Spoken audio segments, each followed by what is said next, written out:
শুভ সকাল আমার প্রিয় বন্ধুরা, কেমন আছো সবাই? আশা করছি সকলে অনেক বেশি ভালো আছো। আমরাও না বেশ ভালো আছি। এই সময় কুয়াশা, এটা কি দেখা যায় কখনো? তো এটা হচ্ছে ফাল্গুন মাস, গরমের অনেক আবহাওয়া এই সময়টাই। আর তার সঙ্গে সকালবেলা শীতের আমেজ। তো দুটোই মিলেমিশে মানুষের ঠান্ডা, সর্দি, কাশি এটা ওটা আছেই।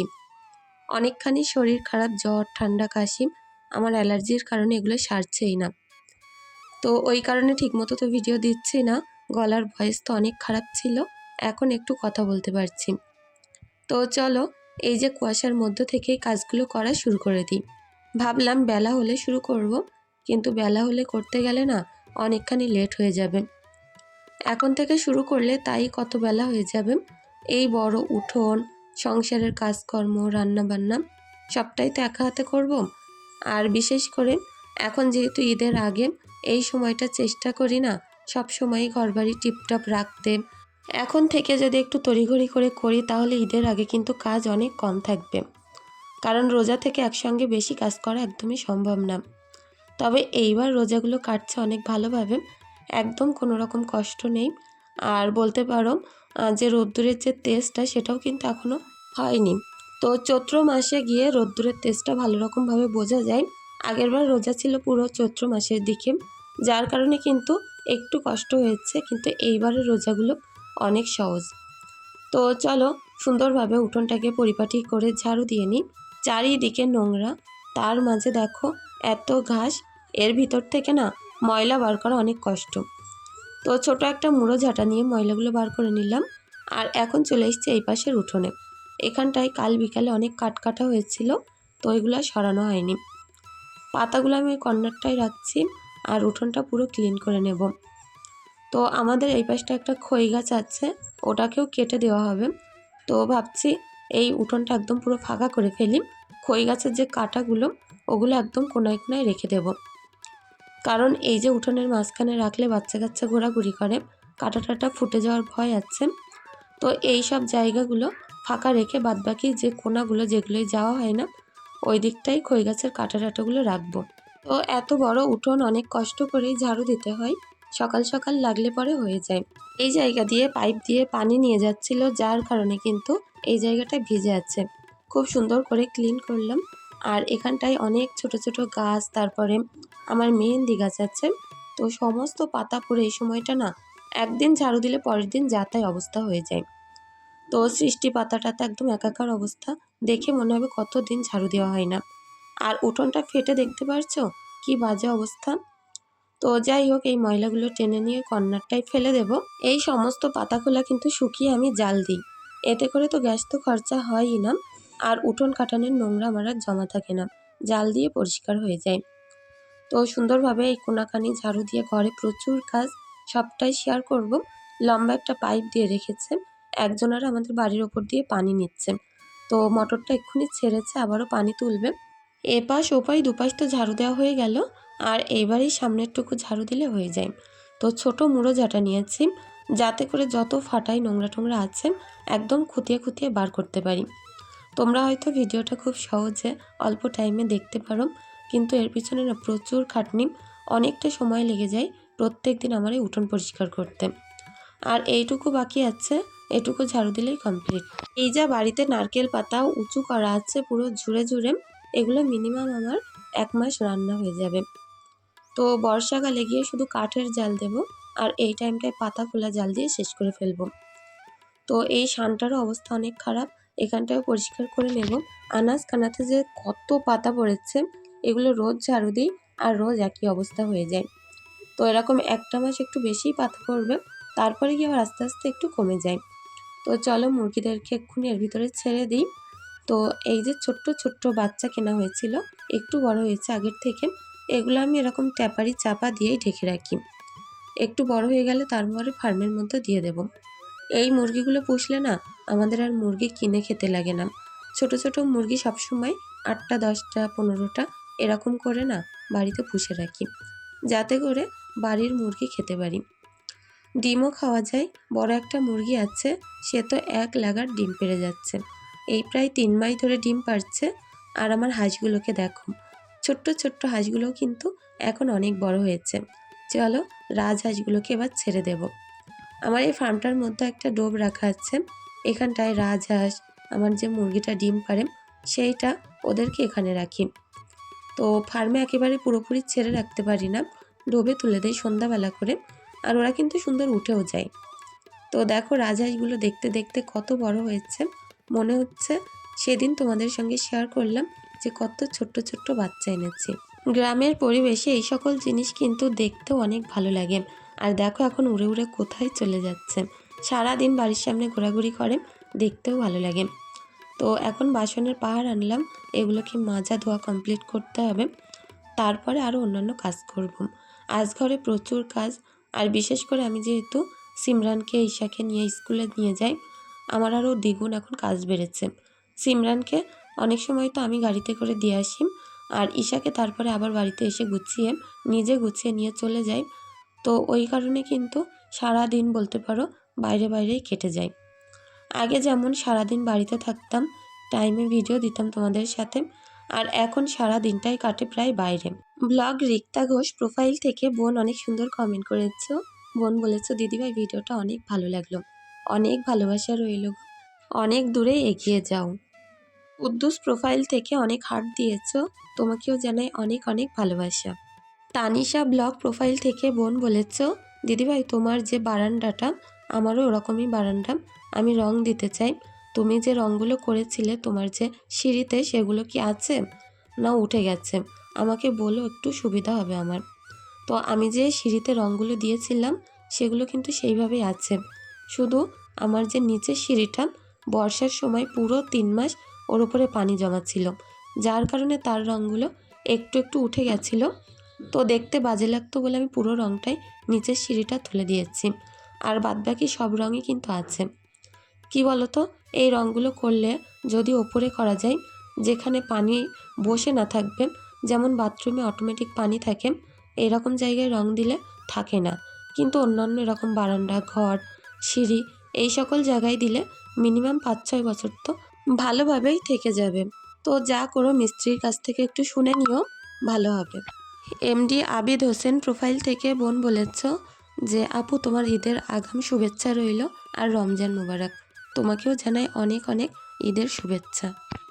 ফুলমণি বোনকেও জানাই অনেক অনেক আন্তরিক ভালোবাসা, এভাবে পাশে থাকার জন্য। শান্তি সরকার প্রোফাইল থেকে বোনকে জানাই অনেক অনেক ভালোবাসা, এত দিন ধরে আমার পাশে থাকার জন্য। বোন বলেছ, তোমার ভিডিও দিদিভাই আমি সব সময় দেখি, অনেক দিন আগে থেকেই দেখতাম যখন আমি চ্যানেল খুলিনি, আর এখনও দেখি, সাবস্ক্রাইব করে পাশে থাকলাম। অনেক ভালোবাসা রইল গো, এইভাবে আমাকে মনে রাখার জন্য, পাশে থাকার জন্য। ভালো থেকো, অবশ্যই নতুন চ্যানেলে এগিয়ে যাও। স্বপ্ন রঙিন প্রোফাইল থেকে বোনকেও জানাই অনেক অনেক আন্তরিক ভালোবাসা। SRF ফ্যামিলি প্রোফাইল থেকে বোনকেও জানাই অনেক অনেক ভালোবাসা। বোন বলেছে খুব সুন্দর লেগেছে তোমার ভিডিওটা, আর পাশেই থাকলাম, অনেক অনেক ভালোবাসা গো, এভাবে পাশে থেকো। SK রাজা প্রোফাইল থেকে বোন বলেছে, সরি দিদিভাই, কটা দিন ভিডিও দেখতে পারি না, রমজান মাস বলে কিছু মনে করো না। না গো, সুবিধা অসুবিধা সবারই থাকে, তুমি যে মনে রেখেছো আর একদিন হলে আমার কমেন্ট করেছো, অনেক ভালো লাগলো। তো দেখো আগের দিন বেডশিট এটা ওটা কাচা ধোয়া করে নিয়েছিলাম, আর এই যে বেডশিট না, এটা আমার রোজ যেন কাচতে হয়, এরকম একটা অবস্থা। কতগুলো করে যে বেডশিট রোজ তুলতে হয়, কাচতে হয়, ধুতে হয়, তার ঠিক নেই। আর তার সঙ্গে এখন আবার হয়েছে কাঁথা। তো ঈশাকে যেহেতু রাতে আমি ডাইপার আর পরাই না একদমই, যার কারণে কতগুলো কাঁথা কাপড় হচ্ছে আমার। তো কাঁচা ধোয়াটা একটা বড় কাজ বলতে পারো রোজ কাজের মাঝে। আর বাচ্চাদের স্কুলে নিয়ে যাওয়া থাকলে তো কাঁচা ধোয়াটা মনে হয় যেন পাহাড় সমান কাজ। আর পরের দিন সকালবেলা আবার এভাবে ভাঁজ করে নেওয়া। যাই হোক, যতটাই কাজ হোক না কেন আমি চেষ্টা করি একদম সকাল 10টার মধ্যেও সব কিছু করে গুছিয়ে গাছিয়ে আমি স্কুলে চলে যেতাম। রোজার মাস বলে না, এখন আর রান্নাটা আমি করে রেখে যাই না, এখন ওই 2টোর সময় যেহেতু স্কুল থেকে নিয়ে আসি, তখন এসে রান্না টান্নাগুলো করি। তা নয় এই যে রোজা থেকে না সন্ধ্যাবেলা ঠান্ডা ভাত, ঠান্ডা সবজি, এগুলো মোটেও খাওয়া যায় না। তো সব কিছু ট্যাকেল দিচ্ছি, শরীরটা একটু খারাপ বলে একটু অসুবিধা হচ্ছে। জ্বরটা যদি একটু কম থাকতো তাহলে গিয়ে এই কাজগুলো একদমই কষ্ট হতো না। আর আগের দিন যে স্কুলে শাড়ি, সায়া, ব্লাউজ এগুলো পরেছিলাম সবগুলো কালো কালারের, এগুলো ধুয়ে দিয়েছিলাম শ্যাম্পু দিয়ে। তো সঙ্গে সঙ্গে আমি তুলে দিলাম শুকানোর সাথে সাথেই, কারণ নতুন জিনিস বাইরে ফেলে রাখলে আরও কেমন হয়ে যায়। এখন ক্যাবিনেটটা ভালো করে অর্গানাইজ করছি। সিমরানের জামা কাপড় সিমরানের জায়গায়, আমারগুলো আমার এখানটায়, আর ঈশারগুলো সবটাই যার যার জায়গা মতো রেখে দিচ্ছি। আর চাদর টাদরগুলো এবার তুলে ফেলে দেব। দেখা যাক, শীতের জামা কাপড় একদিনে সব কাচা হবে না, প্রত্যেক দিন অল্প অল্প করে কাচবো আর রোজ দুটো একটা করে তুলে দেব। সুপ্রিয়া ব্লগস প্রোফাইল থেকে বোন অনেক সুন্দর সুন্দর কমেন্ট করো, রোজই পাশে থাকো, বোনকে জানাই অনেক ভালোবাসা। আর তোমার চ্যানেলও অনেক দূর এগিয়ে যাক, এই দোয়াই করি। যাই হোক, ভালো থেকো। আলিয়াস ব্লগ প্রোফাইল থেকে বোন বলেছো, তুমি কি পেমেন্ট পেতে শুরু করেছো? হ্যাঁ গো, আমি প্রায় 1 বছর 1.5 বছর আগে থেকেই পেমেন্ট পাই। তো অনেক ভালো লাগলো আলাদা রকম কমেন্ট করলে। আমার আরেক বোন তৌফিক আহমেদ প্রোফাইল থেকে বোন বলেছো যে রোজা রেখে অনেক কাজ করলে গো। সত্যি রোজা রেখে অনেক কাজ করতে হয় তোমার।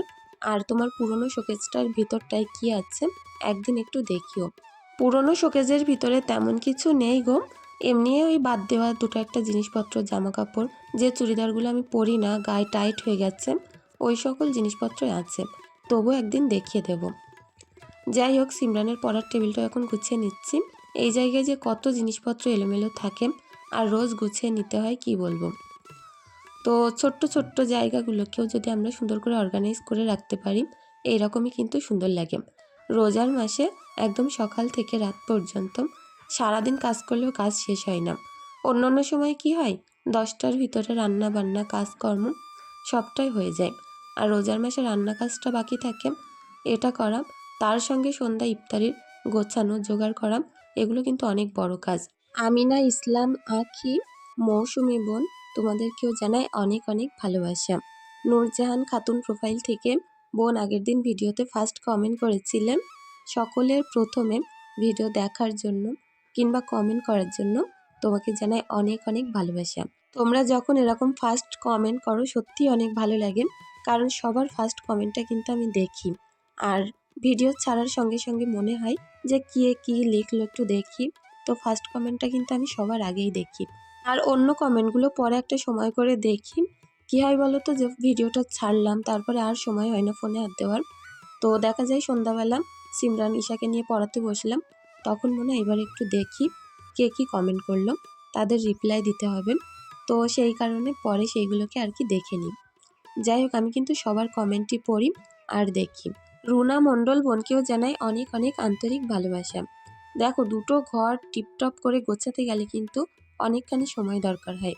আর এই যে সাদা বেডশিট পেতেছি, এটা তো দেখতে অনেক সুন্দর লাগে, কিন্তু দোষ করে এটা যে কি নোংরা হয় তোমাদের বলে বোঝাতে পারবো না। তো যাই হোক, এর মধ্যে বাড়িতে একজন লোক এসেছিল, এখন যেহেতু রোজার মাস, ফেতরা নিতে তো মানুষ আসেই, তো তাকে একটা ফেতরা দিলাম। আর সবার যে ফেতরাগুলো বাকি আছে সেগুলো দিয়ে দিতে হবে। প্রথমে আমি হাজব্যান্ডেরটাই দিলাম, আর তারপর এবার আমাদের সবারটাই দেব। যেহেতু গাড়ি আছে, গাড়ির জাকাত দিই। আমি জানি না গাড়ির জাকাত টাকাত দেওয়া আছে কি না, কিন্তু আমি দিই।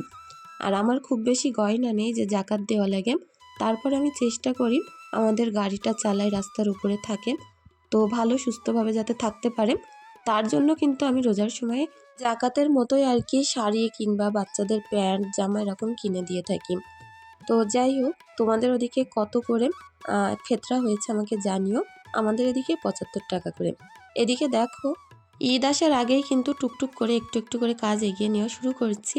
তো আগে প্রথমে আমার মেকআপের প্রোডাক্টগুলো একদম কম ছিল, আগের দিন তো দেখালাম NYBর মেকআপ প্রোডাক্টগুলো নিলাম। আর আজকে দেখো, এটা হচ্ছে ব্রাশ, তো মেকআপ ব্রাশ এত দারুণ তোমাদের না বলে বোঝাতে পারবো না।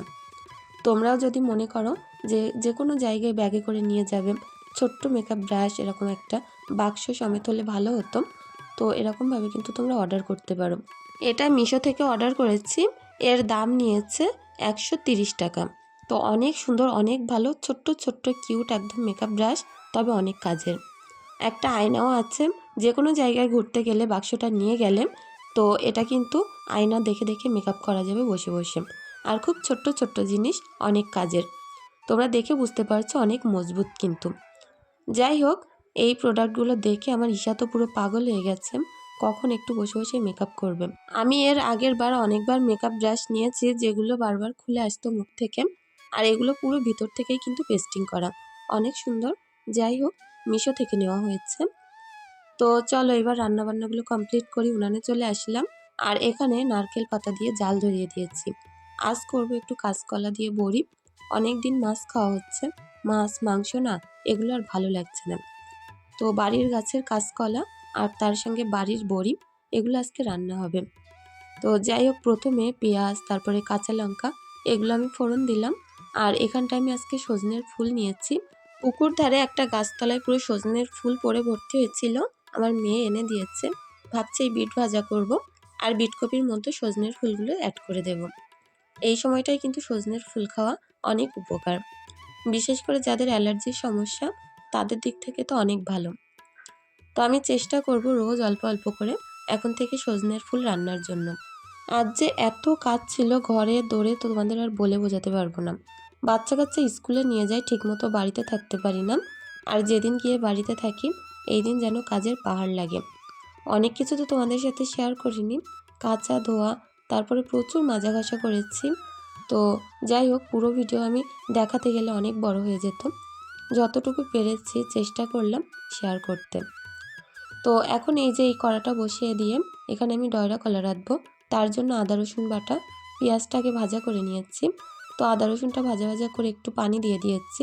মশলাটা আমি বেশি গুঁড়োপাক করব না, বেশি কড়াপাক হলে কিন্তু সারাদিন রোজা থেকে এই যে তরকারিগুলো খাওয়া হবে এগুলো কিন্তু কোনো উপকার হবে না। তো এমনিতেও কাঁচকলা রান্না করছি যাতে করে একটু ঠান্ডা সবজি খাওয়া যায়। এখন কিছুক্ষণ ঢাকা দিয়ে রাখবো। আর ভাতের হাঁড়িটা এই পাশটায় বসিয়ে দিয়েছি। ভাতটা একটু শক্ত ছিল যার কারণে আমি ওই পাশটায় দিয়েছি। আর এখন বড়িগুলো তুলে দিয়ে কিছুক্ষণ ঢাকা দিয়ে আমি নামিয়ে নেব। চলো আজকের ভিডিওটি এখানেই শেষ করছি। সকলে অনেক ভালো থেকো, সুস্থ থেকো। ধন্যবাদ।